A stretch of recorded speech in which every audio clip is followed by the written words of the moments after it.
Final Vijay గారు వినిపిస్తుందా? Okay, good evening. So final గా ఏం జరుగుతుంది అన్నది గతం నుంచి మనం చాలా సందర్భాల్లో మాట్లాడుకున్నాం. అనుకున్నట్టే పార్టీ పరంగా ఇస్తారన్నాం, పార్టీ పరంగా పోతున్నారు. మిగతా పార్టీలకు ఆ అవసరం ఉందా? మిగతా పార్టీలు కూడా అదే దారిలో నడుస్తాయా? రేపొద్దున మిగతా పార్టీ నుంచి ఇంకొక అగ్రవర్ణం ఎవరైనా వచ్చి డబ్బులు ఖర్చు పెడితే ఈ టికెట్ గెలుస్తుందా బీసీ నినాదం పైన అన్న పాయింట్ ఒకటి. ఒకవేళ జూబ్లీహిల్స్ ఉప ఎన్నికే అంత బూస్టప్ తీసుకొస్తే ఇదే పార్టీ పరంగా ఇస్తామని చెప్పి స్థానిక సంస్థలకు పోయేటువంటి ధైర్యం ప్రభుత్వం ఎందుకు చేయట్లేదు అన్న పాయింట్ ఒకటి. కోర్టుల్లో తేలినాకనే పోతామంటే కోర్టుల్లో తేలుతుందా? ఇప్పట్లో అయ్యేటువంటి పరిస్థితేనా?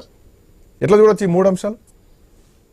ఒకటి, వాస్తవం చూసుకున్నట్లయితే పార్టీల పరంగా ఇచ్చేటువంటి అంశము సహజ సిద్ధంగా వస్తున్నాయి అన్ని పార్టీలకు సంబంధించి. ఒక కాంగ్రెస్ పార్టీ కాదు, గత ఎన్నికల్లోనే, గత స్థానిక సంస్థల ఎన్నికల్లోనే దాదాపు అన్ని పార్టీలు కూడా 50% దాటియే దాదాపు 60% వరకు కూడా బీసీలకు సహజ సిద్ధంగా ఇచ్చేసినాయి.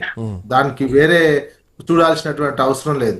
ఇప్పుడు లెక్కలు చూస్తే అదే తేలుతుంది. ఇప్పుడు జిహెచ్ఎంసీ ఉన్నటువంటి సభ్యులు కూడా చూడండి, దాదాపు అన్ని చూసుకుంటే కూడా 60-70% వరకు ఉన్నటువంటి బీసీలు అందరు కలిసి ఉన్నటువంటిది ఉన్నాయి. ఇట్లాంటి సిచ్యువేషన్ అది సహజ సిద్ధంగా వస్తున్నటువంటి ప్రక్రియ.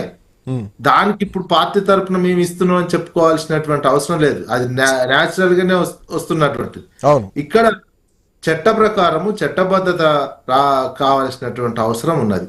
అది ఎందుకు చట్టబద్ధత కూడా కల్పిస్తామని కాంగ్రెస్ పార్టీ కామారెడ్డిలో చెప్పినటువంటి అంశం. అది ఏ రకంగా, మేము 60 సంవత్సరాలు పరిపాలించినము, దానికి సంబంధించిన రూల్స్ అండ్ రెగ్యులేషన్స్ అన్ని తెలిసినట్టు అత్యంత అనుభవపూర్వకమైనటువంటి పార్టీ అని చెప్పి ఇచ్చినటువంటిది. ఎవరు తెలుసు, 9th షెడ్యూల్లో పెట్టాలి, రాజ్యాంగ సవరణ చేస్తేనే అవుతుంది. ప్లస్ ఇదే కాదు, దీనికి ఎగ్జాంపుల్ ఏంది, గత ప్రభుత్వము 50%, 33%, 30% సబ్జెక్టుగా దానికి సంబంధించి ఒక జీవో ఇచ్చింది. జీవో ఇస్తే కోర్టులు కొట్టేసినటువంటి అంశం కూడా తెలిసే. అంటే ఇంకొకటి, ఇందులో బీజేపీ ఆల్రెడీ కన్ఫర్మ్ చేసింది, క్లారిటీ ఇచ్చింది. రీసెంట్ గా నేను లక్ష్మణ్ గారిని ఇంటర్వ్యూ చేసినప్పుడు ఆయన ఏమన్నారంటే, జనగణనతో పాటు కులగణన చేస్తాం, అప్పుడే ఇస్తాం అని ఆయన కుండబద్దలు కొట్టేశారు. ఒక పార్టీ బీసీ మోర్చా జాతీయ అధ్యక్షుడే కన్ఫర్మ్ చేసిన తర్వాత వీళ్ళు ఎవరిని మభ్యపెట్టి ఇందిరా పార్కులలో ధర్నాలు చేస్తున్నారు? ఇక్కడ ధర్నాలు చేస్తే వచ్చేటువంటి లాభం ఏంటి? ఈ ధర్నాలు ఏదో కేంద్రంలో కూర్చొని చేయాలి కదా, రాష్ట్ర ప్రభుత్వాన్ని పట్టుకొని పోయేటువంటి బాధ్యత బీజేపీకి లేదా? కేంద్ర నాయకుల్ని పట్టుకొని పోయేటువంటి బాధ్యత రాష్ట్ర ప్రభుత్వానికి లేదా? ప్రతిపక్షాలను కలుపుకొని అఖిలపక్షంగా పోయేటువంటి బాధ్యత లేదా? ఎందుకు బీసీలు ఇంకా బలి కావాలి ఈ రిజర్వేషన్ అన్నటువంటి మాట మీద? అంతేగా, బలి అవ్వడం అంటే బలి చేస్తున్నారండి. బలి చేస్తున్నటువంటి మరి అది గమనించుకోవాలి. బీసీ పేరుతో నాయకత్వం వహిస్తున్నటువంటి నాయకులు కూడా గమనించుకోవాలి. అరే, ఇది గత ప్రభుత్వం ఇట్లా చేసింది, ఈ ప్రభుత్వం ఇట్లా చేస్తే ఫెయిల్ అవుతుందని జడ్జెస్, రిటైర్డ్ జడ్జీలు వీళ్ళంతా ఇది మోసపూరితం అని చెప్తూనే ఉన్నారు. చెప్తున్న పైపై పాలాభిషేకాలు చేసి అయిపోయింది, వచ్చేసింది. అరే, గత ఉన్నటువంటి విషయాలు కూడా చెప్పినటువంటిది ఉన్నది కదా. ఇప్పుడున్నటువంటి నాయకత్వం వహిస్తున్నటువంటి బాలకృష్ణ గారు బీజేపీలోనే ఉన్నారు, వారు కూడా ఆందోళన చేస్తున్నటువంటిది కనిపిస్తుంటది. ఇప్పుడు ఢిల్లీలో వీళ్ళు ధర్నా చేస్తే, ఎగ్జాంపుల్ ఉన్నది, ఢిల్లీలో ధర్నా చేస్తే రాహుల్ గాంధీ రారు. రాహుల్ గాంధీ ఎక్కడ కాంగ్రెస్ పార్టీకి సంబంధించినటువంటి వాళ్ళు పార్లమెంట్ లో ఒక్కసారి రాహుల్ గాంధీ గారు లేచి, వాళ్ళు ఉన్నది 100 మంది ఉన్నారు, 99 లేచి ఒక్కసారి అన్న పార్లమెంట్ లో గట్టిగా అడిగి పోరాటం చేస్తున్నాం అని చెప్పుకోవడానికి లేదు. మోసం చేస్తున్నట్టే ఉన్నది తప్ప, పోరాటం చేస్తే పార్లమెంట్ లో ఇట్లాంటి నిలదీసులు, క్వశ్చన్లు అడుగుడు నిరంతరం చేస్తే ఒక పోరాటం లాగా అంటారండి. పోరాటం కాంగ్రెస్ పార్టీ పోరాటం చేయట్లేదు, మభ్య పెడుతుంది, మోసం చేస్తున్నటువంటిది. ఎందుకంటే గత ప్రభుత్వం చేసినటువంటి జీవో చెల్లక మళ్ళా రిజర్వేషన్లకు వెళ్ళిపోయినాయి. ట్రిపుల్ టెస్ట్ కూడా ఇక్కడ పాస్ కాలే. ట్రిపుల్ టెస్ట్ పాస్ కాలేదు. అండ్ ఇందాక పివి నరసింహారావు గురించి, మాజీ దివంగత ప్రధాని గురించి కరుణ అరవింద్ గారు ఒక పాయింట్ తీసుకొచ్చారు. అంటే ఆ రోజు జయలలిత సహకారమా, లేదంటే అప్పుడు ప్రభుత్వం హంగులో ఉందనే నేపథ్యంలో 9th షెడ్యూల్లో పెట్టారా?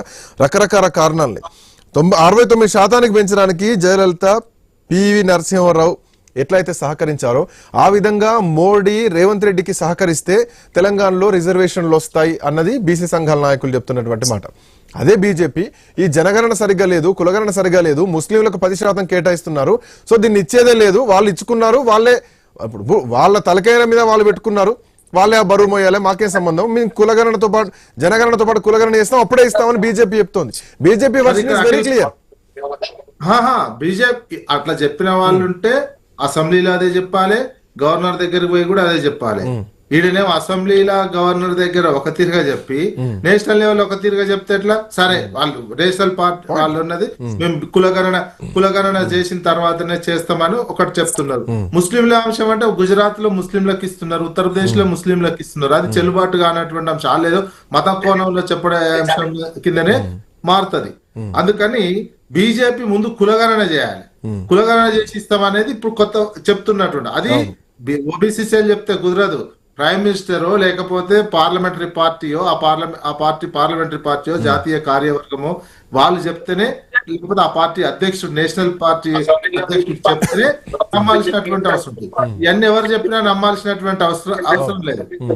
ఇవన్నీ ఉత్తుత ఎలక్షన్ల కోసం చేస్తున్నటువంటి ఓట్ బ్యాంక్ చేస్తున్నటువంటిది అనుకోవాల్సినటువంటి అవసరం ఉంటుంది. అందుకని మీ అంచనా ప్రకారం ఇప్పుడు పొంగులేటి ఏమన్నారు నిన్న కేబినెట్ భేటీ అయిపోయిన తర్వాత, కోర్టులో తేలిన తర్వాతనే మీ స్థానిక సంస్థలకు వెళ్తామని ఆయన అన్నారు. కోర్టులో సంవత్సరం నుంచి నడుస్తూనే ఉంది, తేలుతా? స్థానిక సంస్థలు జరుగుతాయా మీ ఒపీనియన్ ప్రకారం? ఎమ్మెల్సీ సర్పంచులు అనేవి పార్టీ గుర్తు సర్పంచులే ముందు జరుపుతాము. ఆ రిజల్ట్స్ ఫీడ్బ్యాక్ ను బట్టి ఏదైనా రాజకీయంగా ఆ లాభం ఉంటది అనుకుంటే ఎంపీటీసీ జెడ్పీటీసీ జరిపే అవకాశం కనిపిస్తుంది తప్ప, లేకపోతే ఆ చిత్తశుద్ధి అయితే. అంటే ఒక అనుమానం ఉందా? జూబ్లీహిల్స్ ఒక భారీ మెజార్టీతో గెలిచినా కూడా ఒక అనుమానం ఉందా ప్రభుత్వంలో? అదే అర్థమవుతుంది కదా. మరి సర్పంచ్లు ఎందుకు పెడతారు, ఎంపీటీసీ జెడ్పీటీసీ కోర్టు అని ఎందుకు ఉంటారు? ప్లస్ వీళ్ళకు 15th ఫైనాన్స్ కమిషన్ డబ్బులు వచ్చేది చెప్పింది కదా, 2 సంవత్సరాలు రావాలి, 15+15 మార్చి 30 వరకు ఉండి, అది కూడా మార్చి 30 వరకు ఎలక్షన్స్ పెట్టి పోయి ప్రైమ్ మినిస్టర్ ని అడిగితే ఇచ్చేది. అది గ్యారెంటీ ఏం కాదు. ఎలక్షన్ పెట్టని టైంకి పెట్టలేదు అయ్యి అడిగితే ఆ ప్రైమ్ మినిస్టర్ దాని తెలిస్తే వచ్చే అదనపు పర్మిషన్ ఇదంతా ఆ రకంగా ఉన్నటువంటిది. అంటే ఎలక్షన్స్ రాజకీయ లబ్ధి కోసం చూసుకుంటున్నారు. పైసలు ఒకవేళ ఈ పంచాయతీ ఎన్నికలకు పోయినా గానీ మళ్ళీ ఒక కమిషన్ వేయాల్సిందే కదా, మళ్ళీ ఎడ్యుకేషన్ కమిషన్ తో రిజర్వేషన్ తేల్చాల్సిందే కదా, పాత పనిచేయ కదా. పాత ఇప్పుడు ఏంది, ఇప్పుడు ఉన్నటువంటి కమిషన్ ద్వారానే ఆల్రెడీ కమిషన్ ఫస్ట్ 23% ఇచ్చింది. వీళ్ళు 42% అన్నందుకు అది మరుగున బయటికి రానియకుండా ఇది చెప్పేది. ఇది కమిషన్ ఈ డెడికేషన్ కమిషన్ పాత రిజర్వేషన్ ప్రకారం చేయండి, 50% కోర్టు వద్దన్నదని చెప్పి నివేదిక ఇచ్చేస్తుంది. అదేం లేదు, ఇవాళ రేపు ఆల్రెడీ రెడీగా ఉన్నది. ఫస్ట్ టైం ఇచ్చేసారు రిపోర్ట్, కానీ బయటకు రాలేదు. అది పెద్ద విషయం కాదు, ఇచ్చేస్తారు. అది 23% పెట్టే అనేది కూడా వస్తుంది. ఎందుకంటే ఎస్సీ రిజర్వేషన్ పెరిగింది, 27% రాదు. ఎస్సీది పెరిగింది కొంచెం, అందుకని 23% అట్లయితేనే 49.5 లేదా 50% లోపు ఉండే అవకాశం ఉన్నది రిజర్వేషన్. ఆ రకంగా 23% ఏమని డెడికేషన్ కమిషన్ ఇస్తుంది.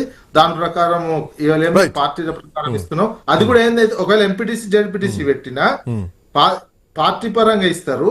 మీరు ఎప్పుడు జెడ్పీ చైర్మన్లు గనక పార్టీ పరంగా 42% ఇస్తే అప్పుడు అనుకోవాల్సినటువంటిది కొంచెం పార్టీ పరంగా ఇచ్చిరు అనేది నమ్మాల్సిన అవకాశం ఉంటది అన్నట్టు జెడ్పీ చైర్మన్లు.